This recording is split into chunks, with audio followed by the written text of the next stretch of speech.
Bom, vamos chamar para nossa conversa agora o cientista político Murilo Medeiros, mestre em Poder Legislativo pelo Centro de Formação da Câmara dos Deputados. Murilo, boa tarde. Obrigada pela participação ao vivo com a gente aqui no Poder Expresso.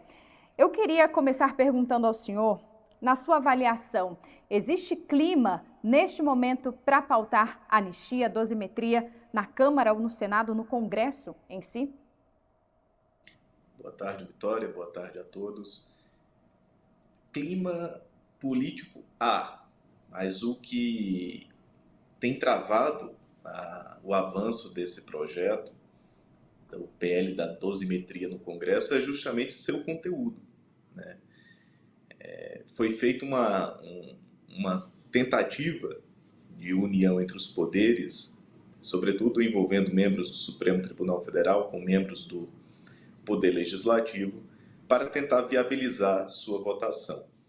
O relator do projeto, o deputado Paulinho da Força, já preparou várias versões do projeto e o conteúdo expresso nele tem atravancado seu avanço no Congresso Nacional. Esse projeto de lei, Vitória, antes chamado de PL da Anistia, foi renomeado para PL da Dosimetria, ou seja, em vez de perdoar todas as penas dos condenados, civis e militares, o projeto ele tenta diminuir, né, amainar as penas dos condenados. Seria uma alternativa mais branda, que iria beneficiar não só os civis, mas também os militares e, sobretudo, o ex-presidente Jair Bolsonaro. A oposição, liderada pelo PL, travou muito o avanço da matéria por conta que, desde o início, tem defendido uma anistia ampla, geral e restrita. E setores mais moderados do Congresso Nacional, especialmente vinculados aos partidos de centro e centro-direita, sinalizados inclusive com o apoio de membros do STF, pensaram numa alternativa mais moderada, de diminuição das penas. E esse imbróglio, esse confronto de versões acabou travando a tramitação do projeto. Agora, tudo indica que com a condenação, com o início do cumprimento de pena em regime fechado do ex-presidente Bolsonaro, o PL começa a sinalizar agora de que é melhor uma redução de pena do que nada, né? Então, pelo pragmatismo, a depender das negociações, é muito provável que a oposição faça alguma espécie de acordo para tentar avançar um texto de redução de pena para não correr o risco de não aprovar nada. A oposição fala que já quer pautar para a próxima semana. Haja articulação e cálculo ali para ver se vai ter apoio, porque estamos acompanhando meses de discussão, essa mudança de anistia para dosimetria, e agora a oposição cedendo. Mas para a próxima semana, isso seria possível na avaliação do senhor? O calendário está muito apertado, Vitória, porque tem essa reta final do ano no Congresso Nacional, várias matérias, inclusive de interesse do governo, vão entrar em pauta. A questão do orçamento, né? O tema da agenda da segurança pública, que vai predominar no Senado Federal, e toda a questão, a própria sabatina do Jorge Messias, projetos que estão, medidas provisórias que estão com prazo de validade já para vencer, né? Então vai ser preciso um esforço de articulação política. A oposição vai ter que ceder para o projeto avançar. Se mantiver uma postura muito intransigente, não há clima, não há espaço político para o projeto avançar. E tudo vai depender também da articulação, não só com o Supremo Tribunal Federal, mas também entre as duas casas, entre Câmara e Senado, que nos últimos tempos tiveram confrontos visíveis de divergências entre projetos. Ora, a Câmara aprova determinada matéria e o Senado rejeita, como foi o caso da PEC da blindagem. Então, esse projeto da dosimetria só vai avançar mesmo para valer se tiver uma coordenação conjunta entre todos os poderes, entre as duas casas, inclusive Senado e Câmara, porque senão corre o risco do projeto passar na Câmara e ficar paralisado no Senado Federal. É preciso ter esse diálogo entre as duas casas, inclusive já há uma cogitação de que caso o projeto não seja iniciado na Câmara, né, setores da oposição já estão cogitando apresentar um projeto idêntico para que ele se inicie no Senado, para quebrar a resistência logo no Senado Federal. Então, além de todo o esforço de coordenação política que haverá de ser feito para o projeto avançar, é preciso ter o alinhamento entre as duas casas, entre Senado e Câmara dos Deputados.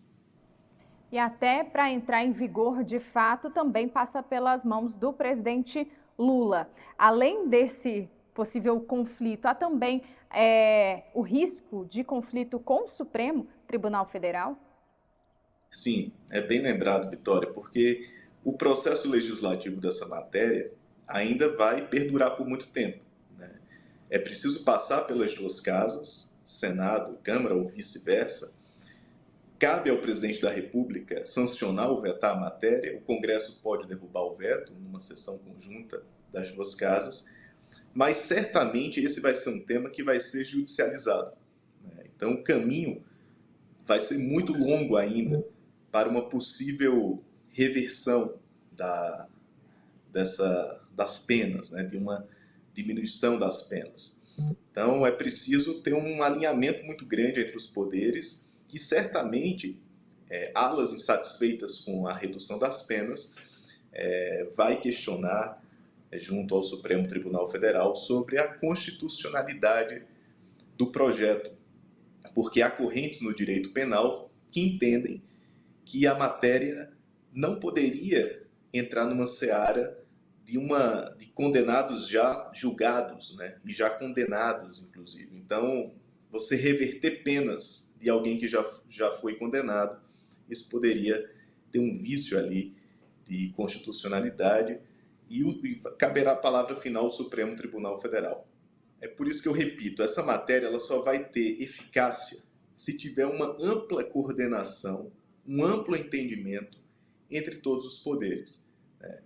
Especialmente esse diálogo do Legislativo com a Suprema Corte.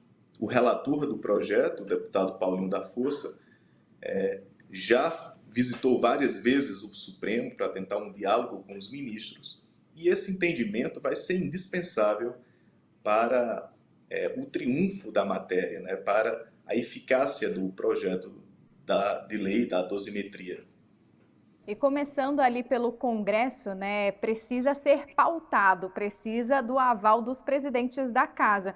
E vimos aí na última semana, essa quebra de relação, né, essa relação estremecida entre as lideranças, tanto de governo quanto de oposição, com Hugo Motta, Davi Alcolumbre. Então, tudo isso também é levado em consideração. Sim, essa relação estremecida entre os dois presidentes, inclusive junto com o Palácio do Planalto, pode ser um fator que a oposição pode aproveitar esse momento de conflito entre Hugo Motta e Davi Alcolumbre em relação ao Planalto para tentar emplacar temas indigestos ao governo, como esse do PL da dosimetria. O Senado, ontem, por exemplo, aprovou um projeto considerado uma pauta-bomba, né, na terça-feira, do projeto de lei dos agentes comunitários de saúde, né, que vai ter um impacto fiscal gigantesco. Então, esse cenário de pouca harmonia entre Davi Alcolumbre e Hugo Motta junto ao Palácio do Planalto pode favorecer pautas que interessam à oposição, como essa da dosimetria, né? Então vai ser um teste para o governo também tentar segurar e frear pautas indigestas para o seu arco de agenda, né, para a sua base política. Sem dúvida alguma, vamos ver nos próximos dias um claro cenário de conflitos entre as lideranças e o governo vai ter que redobrar sua articulação política para não ver desandar seu controle legislativo e sua pauta de interesse no Congresso Nacional. E Murilo, avaliando um cenário negativo para a oposição, caso a anistia não avance, como que fica o cenário político mesmo da oposição, já pensando para o ano que vem, 2026? A oposição, tendo um resultado desfavorável com o projeto da dosimetria, certamente vai apostar no discurso da vitimização, né? No discurso de que o Supremo Tribunal Federal, com o julgamento em relação a Jair Bolsonaro, foi peça-chave ali de perseguição, como eles alegam em seus discursos inflamados. Então, certamente vai ser a tônica da eleição e do discurso da oposição de que o Supremo Tribunal Federal, em aliança com o Palácio do Planalto, tentou retirar do jogo político um ex-presidente da República. Essa vai ser a linha argumentativa da oposição, que deve ser massificada durante a campanha eleitoral. Não há muito o que recorrer mais em termos jurídicos para o PL, para os aliados de Bolsonaro. Só resta agora tentar vencer no argumento, no discurso inflamado, para tentar manter mobilizada a sua base de apoiadores. Murilo Medeiros, cientista político, mestre em Poder Legislativo pelo Centro de Formação da Câmara dos Deputados. Muito obrigada pela participação com a gente ao vivo aqui no Poder Expresso. Boa tarde, Murilo. Obrigado, Vitória. Sempre um prazer participar do programa.